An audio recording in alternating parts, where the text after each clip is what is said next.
আসসালামু আলাইকুম ওয়া রাহমাতুল্লাহি ওয়া বারাকাতুহু। আমার এই ছোট্ট নোটবুক ওয়াটারের বেবি প্ল্যান্টে আপনাদের স্বাগতম। আশা করি আমরা সবাই আল্লাহর অশেষ মেহেরবানিতে ভালো আছি। আজ গুরুত্বপূর্ণ একটি মাইলফলক নিয়ে কথা বলবো, তা হলো টয়লেট ট্রেনিং। আমার কথা শুনতে শুনতে আপনারা আমাদের এলাকায় একটি অস্থায়ী মেলার আয়োজন করা হয়েছিল, তা দেখে ফেলতে পারেন। বাবা মায়েদের জন্য সন্তানকে পটি ট্রেনিং দেওয়া ও তাতে সফলকাম হওয়া একটি অর্জন। আমিও তাদের ব্যতিক্রম নই। পটি ট্রেনিং কী বা তা কবে থেকে শুরু করা উচিত তা নিয়ে যেহেতু লিখেছি, ওদিকে আর যাব না। আমি আমার সন্তানদের পটি ট্রেনিংয়ের কাহিনী ও নিজের অভিজ্ঞতা দিয়েই শুরু করি। আমি খুবই সিম্পল ওয়ে ফলো করার চেষ্টা করেছিলাম।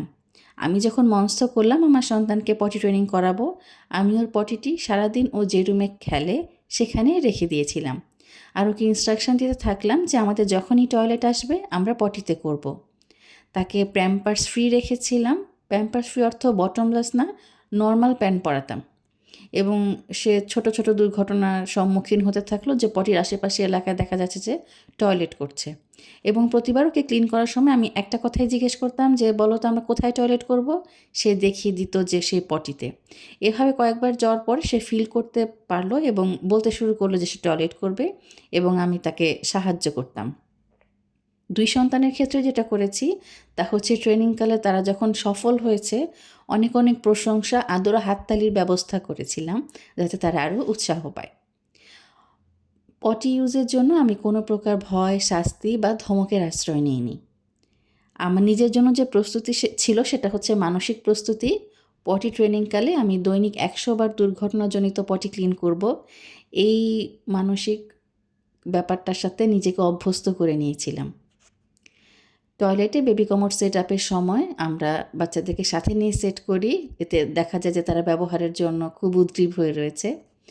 আর আমাদের টয়লেটে হচ্ছে ওদের ছোটোকালের অনেক ছবি লাগানো আছে, ওরা ওইটা দেখে এনজয় করে, ওরা টয়লেটে ভয় পায় না। আরেকজন মাকে দেখেছিলাম, উনি বাচ্চার টয়লেটে বসার ভয় কাটিয়ে ওঠার জন্য বেলুন দিয়ে টয়লেটকে অনেক সুন্দর করে সাজিয়েছিলেন। তো আপনারা চেষ্টা করে দেখতে পারেন। এখন বলবো পটি ট্রেনিং নিয়ে কিছু সহজ টিপস। প্রথমে খেয়াল রাখতে হবে আপনার সন্তান পটি ট্রেন করার জন্য রেডি কিনা। আপনি সন্তানকে জানান সে বড় হয়ে গিয়েছে বা কাল থেকে বা কিছুদিন পর থেকে তাকে পটি ট্রেনিং করানো হবে। ঘড়ির সময় ধরে এটিকে আপনার রুটিনের অংশ বানিয়ে ফেলুন। 2, ভেজা, শুকনো, নোংরা এসব বিষয়ে শিশুর সচেতনতা বৃদ্ধি করতে হবে। 3 দিন বাসায় থাকা ও সেই 3 দিন শিশুকে প্যাম্পার্স থেকে দূরে রাখার চেষ্টা করবেন। এতে শিশু ভেজা, শুকনো এবং নোংরার মধ্যে পার্থক্য বুঝবে, নিজেকে নোংরা থেকে পরিবর্তনের জন্য অনুপ্রাণিত হবে, আর এটা শিশুকে কিছুটা স্বাধীনতা এবং নিয়ন্ত্রণ দিবে। 4, আপনার সন্তানকে কখনো জিজ্ঞেস করবে না তুমি কি টয়লেটে যেতে চাও, কারণ সে সবসময় না বলবে এবং খেলবে। আপনি বরং বলবেন এখন পটি টাইম, তুমি আমার সাথে চলো আমরা পটি করব। এতে শিশু শিখবে তার শরীর কেমন অনুভব করে ও টয়লেটে যাওয়ার জন্য তাই কীভাবে সাড়া দিতে হবে। 5, আপনার সন্তানের টয়লেট বা পটিতে বসান সর্বোচ্চ 5 মিনিটের জন্য। দীর্ঘ সময় বসে থাকলে এটাকে সে শাস্তি হিসেবে ধরে নিবে। 6, আপনার সন্তানকে জোর করবেন না পটি বা টয়লেটে মলত্যাগের জন্য, এতে তার মনে ভয়ের সৃষ্টি হতে পারে। 7, পটি ট্রেনিংকালে শিশু অনাকাঙ্ক্ষিত ঘটনা ঘটতে পারে। শান্ত থাকুন, চিৎকার, বকা দেয়া, হতাশার বহিঃপ্রকাশ, মাথা ঝাঁকিয়ে কথা বলা থেকে বিরত থাকুন। এসবের পরিবর্তে আপনি বলুন এতটুকুই যে তোমার কাপড় নোংরা হয়ে গিয়েছে, আসো আমরা পরিষ্কার হয়ে নিই। 8, শিশুকে খুব কম সময়ের জন্য টয়লেটে বসতে দিন, তাহলে টয়লেটে বসার অভ্যাসের সাথে সাথে টয়লেটের কেমিক্যাল ও ফ্লাশের শব্দ দুইটার সাথে সে পরিচিত হবে, কারণ অনেক সময় ফ্লাশের শব্দ শিশুর জন্য ভীতিকর হয়।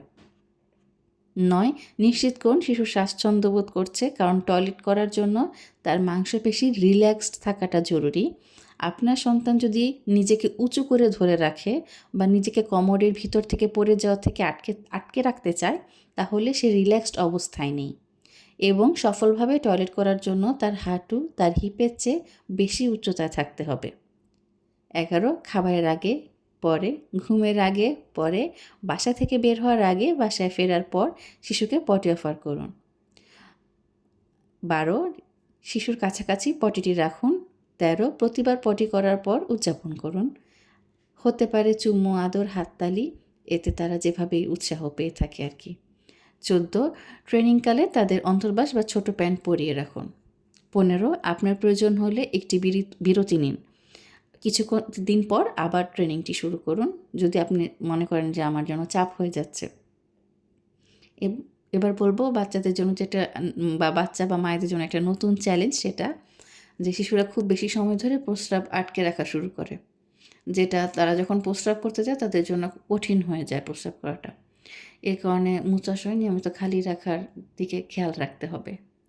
আর পটি ট্রেনিংয়ের একটা ছোট ভুল আছে, ছোট ভুল বড় ভুল যেটাই বলেন, যে বাবা মারা করে প্রথম অবস্থাতেই বাচ্চাদেরকে শাস্তি দিয়ে ফেলে।